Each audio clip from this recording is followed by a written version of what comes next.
when Lily heard her ex's voice whispering her name through the walls of her new apartment. She thought it was her mind playing tricks. But the truth was far worse, and it was waiting for her in the dark. Lily Harper moved to a quiet town in Maine to escape her ex, Nathan, whose obsessive behavior had shattered her mental health. At 24, she was starting over, but the scars of his constant calls, unannounced visits, and chilling threats lingered. Therapy through BetterHelp had helped her cope with the anxiety, but nothing prepared her for what came next. Her new apartment, a creaky old Victorian, was supposed to be a fresh start, but on her first night, as she lay in bed, a soft whisper echoed through the walls. "Lily?" It was Nathan's voice, low and familiar, like he was right beside her. She bolted upright, heart pounding. Nathan lived 500 miles away, and she'd blocked his number, changed her address, even deleted her social media. It had to be her imagination, maybe, or the old house settling. But the whispers didn't stop. Every night, around 2 a.m., they grew louder, more insistent. "Lily, I'm here for you." She checked every room, every closet, even the crawl space. Nothing. Her neighbors swore they heard nothing, and the landlord dismissed it as old pipes. But Lily knew that voice. It wasn't pipes, it was him. Desperate, she started recording the sounds on her phone. The audio was faint but unmistakable. Nathan's voice, sometimes pleading, sometimes angry, saying things only he knew, like, "You always loved that blue dress." She played it for her therapist, who urged her to call the police, but without physical evidence, they couldn't act. Lily's anxiety spiraled, her sleep replaced by nightmares of Nathan's face pressed against her window.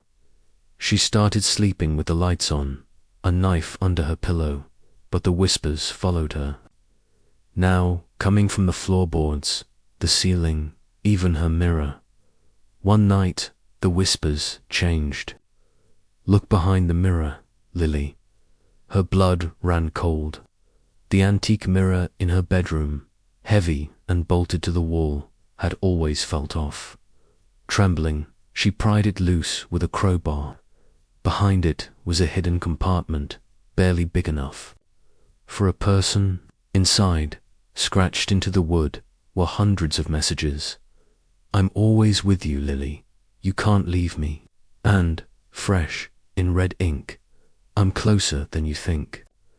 A faint scratching sound came from deeper in the wall, like nails on wood.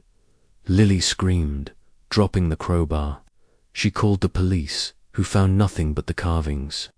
They suggested she move, but she couldn't afford it. Instead, she set up cameras, hoping to catch anything to prove she wasn't losing her mind. The footage showed nothing at first, just her pacing, terrified. But on the third night, the camera caught it, a shadow moving behind the mirror, too tall, too thin to be human. Its eyes glinted, and Nathan's voice whispered through the speakers, "You're mine, Lily." She fled to a motel, but the whispers followed, now in her dreams. A local historian told her the house was built on an old burial ground, and some spirits latch onto pain, mimicking voices to feed on fear. Lily didn't believe in ghosts until she saw Nathan's obituary online, dated a month before she moved. He'd died in a car crash, 500 miles away. But if Nathan was dead, who or what was whispering her name? Lily burned sage, sprinkled salt, even hired a priest, but the voice only grew louder, now laughing, "You can't escape me." She moved again to a new city, but every night, at 2 a.m., the whispers return, fainter but unmistakable. Lily doesn't sleep anymore. She's not sure if it's Nathan, a spirit, or her own mind breaking. But one thing's certain, Answering the voice was her biggest mistake. Asterisk, asterisk, when Ava found a doll on her doorstep that whispered her ex's secrets. She thought it was a cruel prank. But the doll knew things no one else could, and it wasn't letting her go. Ava Reed thought she'd escaped Marcus, her ex whose possessiveness had turned her life into a nightmare. At 23, she was rebuilding in a small Ohio town, leaning on BetterHelp to manage the panic attacks his stalking had caused. Marcus had been relentless, showing up at her work, sending letters, even hacking her email to read her messages. She'd gotten a restraining order, but it didn't stop him. When she heard he'd been institutionalized for his mental health, she felt safe for the first time in years. Then the doll appeared. It was a rag doll, crudely stitched, left on her doorstep with no note. Its button eyes and yarn smile unnerved her, but she brought it inside, thinking it was a neighbor's gift. That night, as she slept, a voice woke her. "Ava, you can't hide from me." It was Marcus's voice, coming from the doll on her nightstand. She screamed, throwing it across the room, but it kept whispering, "I know what you did last summer." Chills ran down her spine. Last summer, she'd confided in her therapist about a secret she'd never told Marcus, a mistake from her past she'd buried. How could the doll know? Ava burned it, but the next day, another appeared, identical, on her porch. This time, it spoke without prompting. "You cried in the shower yesterday, Ava. I saw you." Her mental health spiraled. She stopped sleeping, fearing the doll was watching her. She set up cameras, but they glitched whenever the doll spoke, showing only static. She called the police, who found no evidence of Marcus or anyone else. Her therapist warned her stress could be causing hallucinations, but Ava knew better. The doll's whispers grew darker, detailing her fears, her dreams, even her therapy sessions. Desperate, she contacted a local occultist who said the doll was a vessel, tied to Marcus's obsession, possibly fueled by his fractured mind. The occultist performed a cleansing ritual, but that night, the doll was back, now holding a tiny photo of Ava sleeping.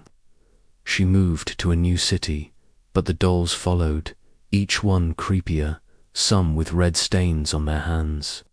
The final one came, with a note in Marcus's handwriting, "I'm inside you now." Ava checked herself into a hospital, fearing she was losing her mind, but the whispers continued, now from inside her head. She doesn't know if it's Marcus, a demon, or her own sanity breaking. But the doll's eyes still watch her in her dreams. Asterisk, asterisk, when Mia started seeing her ex's face in every photo she took. She thought it was grief messing with her head. But the truth was so much darker, and it was coming for her. Mia Delgado thought breaking up with Caleb would set her free. At 26, she'd spent 2 years trapped in his controlling world, constant texts, accusations, showing up at her job unannounced. His mental instability fed her own anxiety, and therapy through BetterHelp was her lifeline to leave him. But Caleb didn't let go. He'd leave voicemails from blocked numbers, crying, begging, then threatening. When she heard he'd died in a fire 6 months ago, she felt relief, then guilt. She moved to Portland, hoping to rebuild, but something followed her. It started with her photography hobby. Mia loved capturing cityscapes with her old Polaroid camera, the instant prints a comfort in her chaotic life. But one day, a photo of a quiet park showed something impossible. Caleb's face, pale and distorted, in the background. She chalked it up to a smudge, but the next photo was worse. A shot of her apartment window had his silhouette staring in. Her hands shook as she burned the print, but every new photo showed him closer, clearer, his eyes hollow but locked on her. Mia's mental health crumbled. She stopped sleeping, convinced Caleb was haunting her. Her therapist suggested it was trauma manifesting, but Mia wasn't so sure. She set up a security camera to ease her mind. But the footage was chilling. At 3 a.m., her Polaroid clicked on its own, spitting out a photo. When she checked, it showed her sleeping, with Caleb's shadow looming over her bed. She called the police, but they found no signs of a break-in. The camera's memory card was blank, like the footage had vanished. Desperate, Mia visited a psychic, who warned her Caleb's obsession had bound his spirit to her, using the Polaroid as a gateway. The psychic burned sage enchanted, but that night Mia woke to scratching inside her camera bag. The Polaroid was warm, and a new photo slid out. Caleb's face, inches from the lens, smiling. She smashed the camera, but the photos kept appearing. Her pillow, in her fridge, taped to her mirror. Each one showed Caleb closer, his hands reaching out. Mia fled to her sister's house, but the photos followed, now showing her in real time, eating, showering, sleeping. She stopped taking pictures, threw out her phone, even moved again. But the final photo came in the mail. Mia, standing in her new apartment, with Caleb's arms around her. She felt a cold breath on her neck as the lights flickered out. Now, Mia lives off-grid, no cameras, no mirrors, but she swears she feels his eyes watching, waiting for her to snap one last shot. Asterisk, asterisk, asterisk.